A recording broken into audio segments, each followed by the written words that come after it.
my name is Radek Spitz and I'm working on the product marketing. Let me briefly start with the history of Skoda. The history of the Skoda Motorsport is very long and full of the success. I would like to firstly point it out 1930s when the Skoda won the Monte Carlo Rally with the Skoda Popular. The next milestone was the 1962 when the victory was repeated by the Skoda Octavia Touring Sport. The Touring Sport was the first racing model of the Octavia.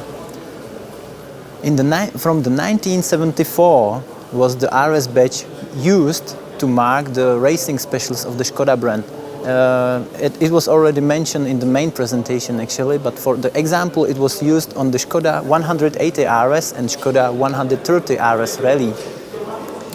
In the modern history it was the year 2000 when the first generation was produced. It started the success tradition which continues throughout the generations until now. As a proof of the success, it might serve the overview of the sales. As you can see, in the case of the third generation of Octavia RS, the sales are 10 times more higher than in case of the first generation. The most popular specification of the third generation of RS is with the diesel engine, automatic gearbox and front-wheel drive. There you can see the top 5 countries with the highest share of the Octavia RS on the total sales of Octavia in 2019.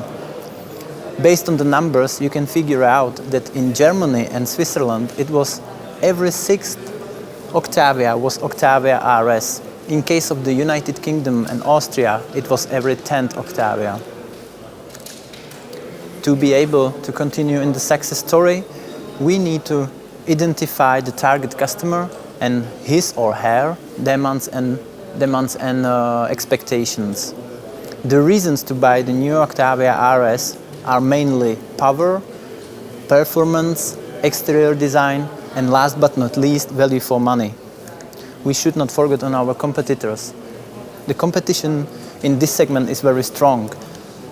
Here you can see the main competitors, and the key ones are Hyundai i30N, Ford Focus ST and Kia Ceed GT. That was all from my side. I would like to thank you for your attention, and now I will pass the word to my colleague Adam. Thank you, Radku.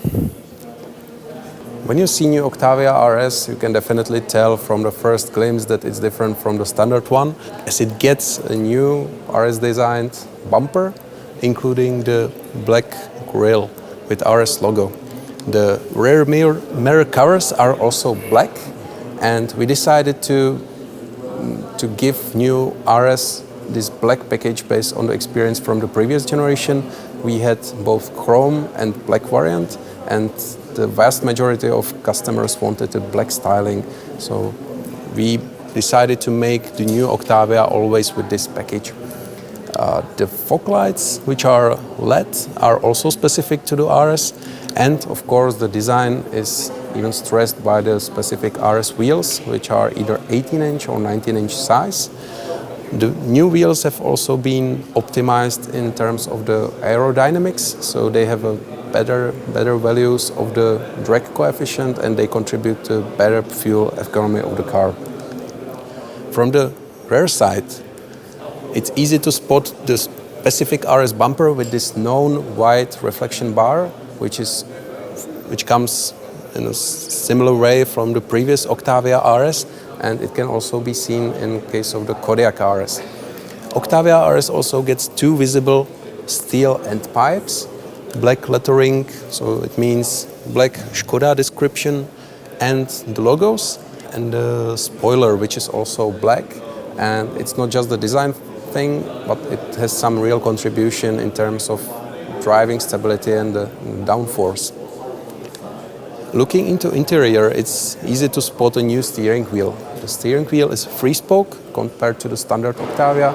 It has a perforated leather and RS logo. A unique feature we brought to the new RS is the Alcantara dashboard cover with a contrast stitching, and also the Alcantara door panels. No other Octavia has this feature, so it's unique to RS. RS always gets also the RS specific graphics, and it's also always digital. You also get the stainless steel pedals and footrest. And if we see the dashboard in detail, RS always has 10-inch infotainment with specific RS HMI or the RS design. The dashboard decor is also specific with RS carbon-like design, and it's underlined by the ambient lighting. Of course, for RS you get always the sporty seats. The basic one, the fabric, as you might have seen here in the car shown, are also can be changed to the optional version, which is Alcantara and leather. These seats are also ergonomic. What does it mean? They have this adjustable seat length, and they have a massage function in the back footrest. So this is from what you can see in RS with your own eyes. Now we have some more interesting features under the bonnet. When we talk about the technology, we definitely need to start with the engines.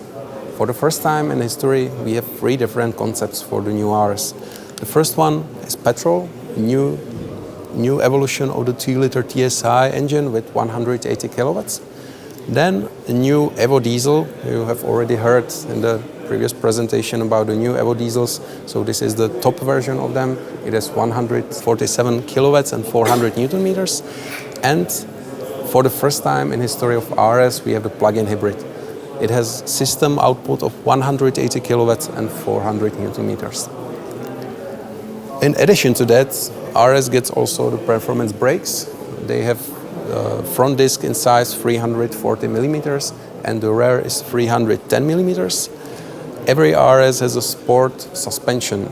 It means you always get the multi-link rear axle and specific dampers and springs. These are with RS characteristics and fit to every variant based on the weight of the car and the power. For the TDI and TSI, we have a lower ride height by 15 millimeters, and for every version you can get the optional DCC suspension, which has the electronically controlled adaptive dampers. Every RS also gets the progressive steering and the limited slip differential, which is offered. It's not for every RS, it's for the 2-liter TSI with the front-wheel drive.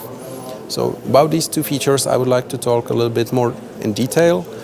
So if we start with the limited slip differential, it's internally we call it VAQ. It's Vorderachsquersperre, probably doesn't need any translation for you. It's based on the 6th generation of electro-hydraulic multi-plate clutch, which using the integrated control unit allows us to link the planetary gear with the differential cage and do the predictive torque management on the front wheels. So with this we can prevent the traction problems which would normally occur with the open differential. Some of these examples, when cornering, going through the corner in a fast way, it can happen that you can the inner wheel loses the traction because of the weight distribution. So this device is able to steer the torque on the outer wheel, which has better traction and helps to drive efficiently through the corner. The second case could be that when you're driving on slippery surface with lower adhesion, if one wheel, let's say it's this one, starts to lose traction, you are still able to accelerate because the differential puts the torque on the second wheel with better traction. This device, compared to the known system XDS Plus, which uses brakes in order to simulate this function, this device is more robust. It's more suitable for the sports driving, and it has also much better performance. It can bear up to 1,600 Newton meters compared to 500 Newton meters of the XDS Plus. It has 2 driving modes, which you select in your car based on the driving mode. It's normal and the sport. In sport, the function of the differential is more visible. You can feel it better. And as I said, it has a predictive function as well. So in situations where you still not lose the traction, but you might. The differential can be active even before some problems occur. The progressive steering.